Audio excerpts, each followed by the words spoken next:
कामिका एकादशी आषाढ़ मास के कृष्ण पक्ष की एकादशी तिथि को आती है। इस व्रत की महिमा विष्णु पुराण एवं स्कंद पुराण में भी वर्णित है। इस एकादशी की कथा भगवान श्री कृष्ण ने धर्मराज युधिष्ठिर को सुनाई थी। कथा इस प्रकार है। प्राचीन काल की बात है। एक नगर में एक ब्राह्मण और क्षत्रिय रहते थे। दोनों पड़ोसी थे। किसी बात को लेकर दोनों में बहुत तीव्र विवाद हो गया और यह विवाद इतना बढ़ गया कि उस क्षत्रिय ने क्रोध में आकर के ब्राह्मण की हत्या कर दी। ब्राह्मण की मृत्यु के पश्चात क्षत्रिय को बहुत पश्चाताप हुआ। उसे एहसास हुआ कि उसने अकारण ही एक निर्दोष की हत्या कर दी, जो महापाप है। अब उसके जीवन में अशांति भर गई थी। न दिन में चैन, न रात को नींद। आत्मग्लानि से व्याकुल वह अनेक तीर्थों में गया, दान पुण्य किया, परंतु उसे कहीं भी शांति नहीं मिली। वह कई साधु संतों के पास गया और अपने पाप से मुक्ति का उपाय पूछा। अंत में एक पुण्य आत्मा महर्षि ने उसे बताया, हे वत्स, तुम्हारा पाप अत्यंत भयानक है, परंतु भगवान विष्णु की शरण में आने वाला कोई भी प्राणी बिना उद्धार के नहीं रहता। यदि तुम कामिका एकादशी का विधि पूर्वक व्रत करोगे और भगवान विष्णु की भक्ति करोगे तो निश्चित ही तुम्हारे सभी पाप नष्ट हो जाएंगे। महर्षि की आज्ञा अनुसार वह क्षत्रिय कामिका एकादशी का व्रत रखने के लिए तैयार हो गया।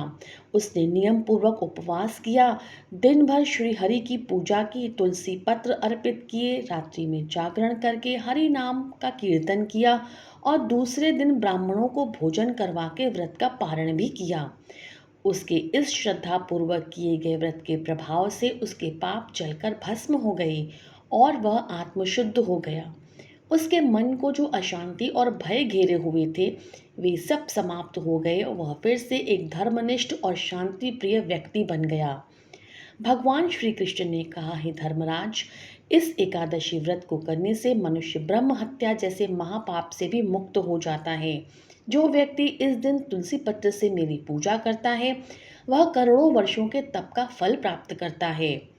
इस कथा से हमें यह सीख मिलती है कि पश्चाताप और भक्ति से हर पाप का प्रायश्चित संभव है। भगवान विष्णु की भक्ति और एकादशी व्रत से जीवन में पवित्रता और शांति आती है। तुलसी और विष्णु भगवान की पूजा करने से विशेष फलदायक प्राप्त होते हैं।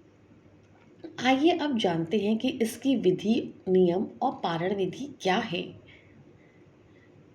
दशमी की रात्रि में ही सात्विक और हल्का भोजन करें, ब्रह्मचर्य का पालन करें और मानसिक शुद्धि का संकल्प लें। सूर्योदय से पहले उठ करके स्नान करें। पवित्र जल अथवा गंगा जल मिलाकर स्नान करना विशेष पुण्यदायक माना जाता है। मैं कामिका एकादशी का व्रत भगवान विष्णु की कृपा हेतु कर रहा हूँ अथवा कर रही हूँ, ऐसा कहते हुए संकल्प लें। स्वच्छ स्थान पर लकड़ी की चौकी पर पीला वस्त्र बिछाकर भगवान विष्णु की प्रतिमा या चित्र स्थापित करें।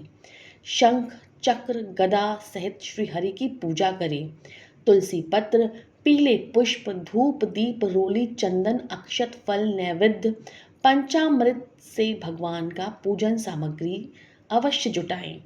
दीपक जला करके विष्णु सहस्त्र नाम, विष्णु स्तोत्र या गीता का पाठ करें।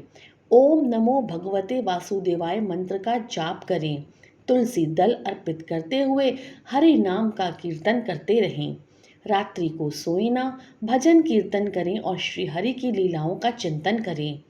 व्रत के नियमों में चावल, दाल, गेहूं, नमक, तामसिक वस्तुएं वर्जित हैं।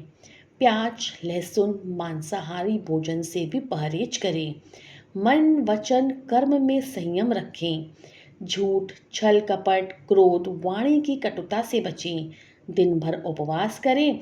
निर्जल, फलाहारी या जल के साथ फल का सेवन कर सकते हैं। इस दिन पापों से मुक्ति के लिए तुलसी के पौधे को गंगा जल से स्नान करके दीपक जलाएं और विष्णु सहस्त्रनाम का पाठ करें। घर में सुख शांति हेतु उपाय के लिए गंगा जल का छिड़काव करें और ओम विष्णवे नमः मंत्र का 108 बार जाप करें। कर्ज से मुक्ति के लिए भगवान विष्णु को 11 तुलसी दल अर्पित करें और पीले वस्त्रों का दान करें। संतान के सुख के लिए माँ तुलसी के पास बैठकर ओम नारायणाय नमः का 108 बार जाप करें और मीठा भोग अर्पित करें। विवाह बाधा दूर करने के लिए भगवान लक्ष्मी नारायण का पूजन करें और ओम लक्ष्मी नारायण नमः का जाप करें। घर के मुख्य द्वार पर गोमूत्र से गंगा जल मिला करके छिड़काव करें और विष्णु स्तुति का पाठ करें, जिससे नकारात्मकता दूर होती है। द्वादशी तिथि पर व्रत समाप्ति के लिए सूर्योदय के बाद उचित मुहूर्त में पारण करना चाहिए। त्रयोदशी में पारण करने से व्रत निष्फल हो जाता है। पारण करने के लिए प्रातःकाल स्नान करके भगवान विष्णु को जल अर्पित करें, तुलसी पत्र और पीले पुष्प अर्पित करें। घर में ब्राह्मण या गरीब व्यक्ति को फल, भोजन, वस्त्र दान में दें। स्वयं सात्विक अन्न फल से पारण करें। इस व्रत के लाभ से ब्रह्म हत्या जैसे पापों से भी मुक्ति मिल जाती है। आत्मिक शुद्धि, मानसिक शांति और मोक्ष का मार्ग प्रशस्त होता है। गृह कलह, पारिवारिक कलेश और धन बाधा दूर होती है। भगवान विष्णु की कृपा सदैव बनी रहती है।